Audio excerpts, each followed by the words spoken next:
Pozdravljeni!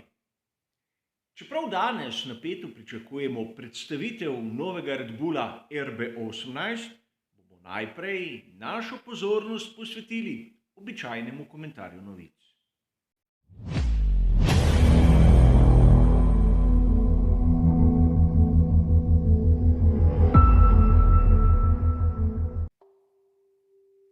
Tudi danes, čeprav smo v pričakovanju predstavitve novega Red Bulla, smo lahko zasledili kar nekaj zanimivih novic. Prva je ta, da je Lando Norris podaljšal z ekipo McLaren do konca sezone 2025. Seveda, novica je, presenečenje pa ne. Mislim, da nihče izmed nas si ni predstavljal, da bo v kratkem prišlo do kakšne menjave. A kljub vsemu tudi danes imamo kar 4 zanimive sklope in kot običajno bližnjice do tistih izvirnih člankov so zapisane v samem opisu, ukolikor bi koga zanimalo. A da ne bomo predolgi, je najbolje, da se lotimo z našo prvo novico.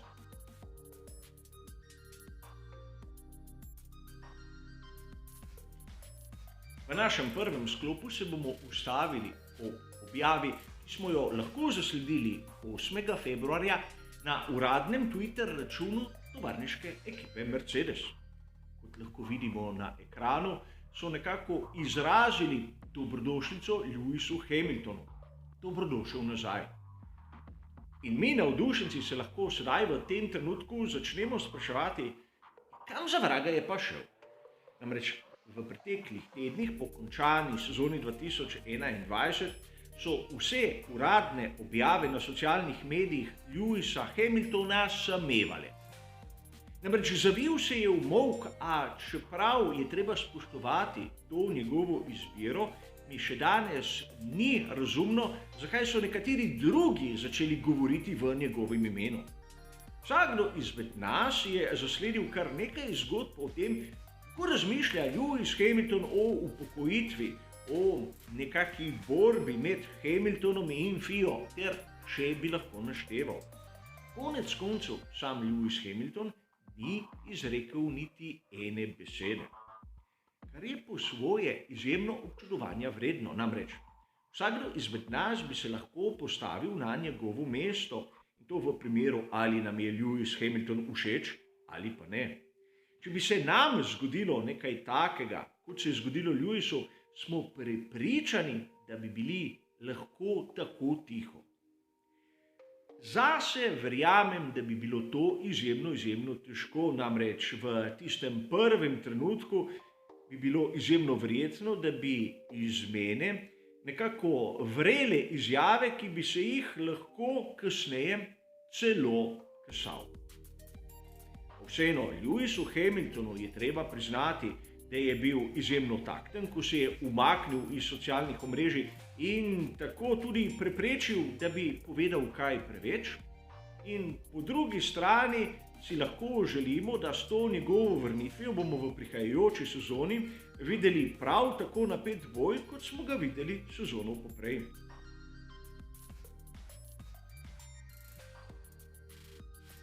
Marsikaterega navdušenca je v preteklih sezonah izjemno motil skupinski poklek pred začetkom same dirke za veliko nagrado. Kot smo lahko prebrali naprimer na spletni strani motorsport.com ali RaceFans 8. februarja, v naslednji sezoni temu ne bo več tako. Pri Formuli 1 so se odločili, da tega skupinskega rituala ne bo več. Vsak voznik, če bo želel, se bo lahko v svojem času tako poklonil tistim idejam, ki jih spoštuje, ampak nekega posebnega rituala ne bo več. Sedaj mnogi izmed navdušencev Formule 1 pravijo, da to je šport in tu politične ideje nimajo kaj iskati. In sam tudi zagovarjam to stališče, čeprav sem odprt na pluralnost mišljenja in videnja določenih zadev. Treba je poudariti tudi nekaj, da ves zalet tega gibanja, ki ga je imelo še pred 2 sezonama, se je verjetno do tega trenutka izpel in pri Formuli 1 želijo biti napredni ter nenazadnjaški. Tudi zaradi tega so idejo nekako odmaknili iz tistega programa pred samim začetkom dirke, da ne bi tako izgledali malček za časom. Vsaj tako je moje videnje. Namreč gre za prenose, ki so predvajani širom celega sveta in treba je pokazati, da je Formula 1 nekako s časom in ne z njim. A mi bomo sedaj šli na naš tretji sklop.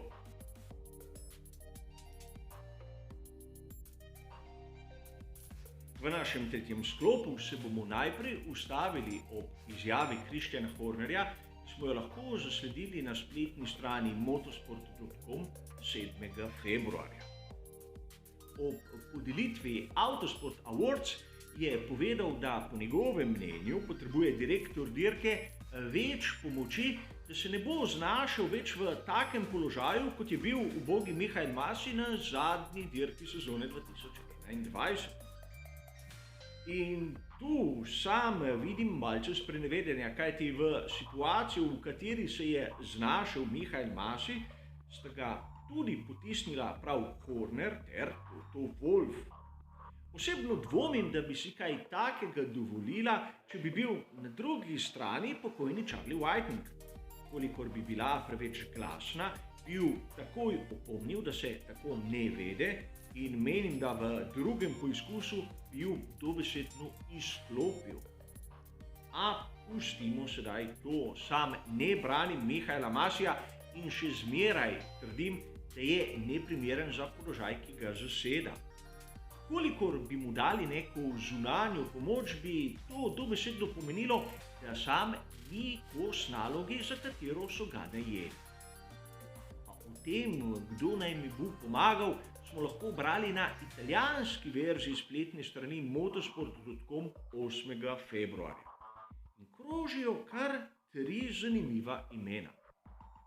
Eduardo Freitas, ki je vodja dirk pri prototipih WSC, Neil Switch pri DTM-u in Scott Elkins pri Formuli Electric. Zanimivo je, da za ta položaj izbirajo strokovnjake, ki so iz kategorij oddaljenih od Formule 1 in niso prisotni na tistih prizoriščih v istem času. Govori se tudi o, recimo temu, virtualni garaži, kjer bi strokovnjak dobesedno od doma pomagal svojemu kolegu na lokaciji sprejeti takšne ali drugačne odločitve.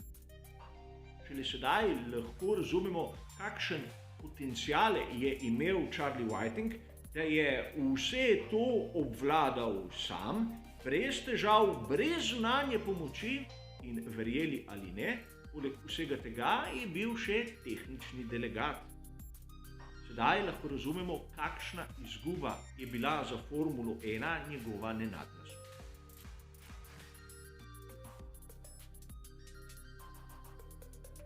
Za konec pa je še zanimiva novica, ki sem jo zasledil na uradni spletni strani Formule 1 8. februarja. Kot je že nekako v navadi, lahko pred začetkom sezone dobimo neke vrste predstavitvenih člankov, kjer nam skozi številke skušajo avtorji razložiti, kaj bomo gledali v prihajajoči sezoni. Od tega, koliko velikih nagrad je, koliko nastopajočih, kakšna je omejitev proračuna in tako naprej. A v vsej tej množici številk, ki so marsikateremu navdušencu Formule 1 že zdavnaj znane, se je znašlo nekaj podatkov, ki je izjemno zanimivih, vsaj na moj pogled. Namreč med drugim je bilo navedeno, koliko podatkov ekipe naredijo samo s CFD simulacijami za določen model. In verjeli ali ne, zbere se za 500.000 gigabajtov CFD simulacij samo za eno šasijo, samo za en bolid. In ta količina podatkov je bila meni na prvi pogled gromozanska. govorimo o polovici petabajta. In če nekako vzamemo za primerjavo, na DVD ploščo lahko spravimo 5 gigabajtov, torej 100.000 DVD-jev.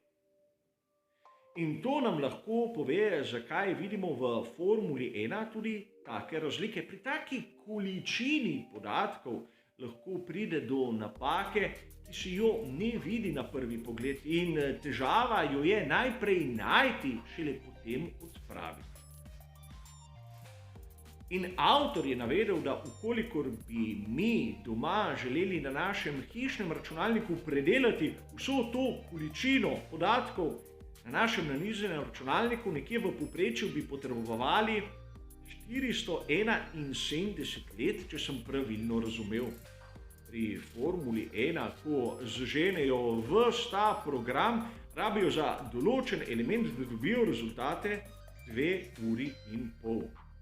Že to nam povedi, kakšno infrastrukturo imajo v Formuli 1, kakšne računalnike na razpolago, ampak tudi nekaj. Mnogokrat sem že omenil, da razlika med najboljšim in najslabšim v štartnem razporedu je glede učinkovitosti lahko merljiva v odstotku ali maksimalno 1,5 %. Sedaj pri tej količini podatkov, ki jih imajo samo v CFD simulacijah, nam je jasno, da vsaka malenkost dobesedno šteje. In to nam nekako prikaže, kako kompleksna je današnja Formula 1. Kar se tiče tega hitrega komentarja novic, preden se bodo začele predstavitve za sezono 2022, je to vse. Hvala za vašo pozornost, ter seveda nasvidenje.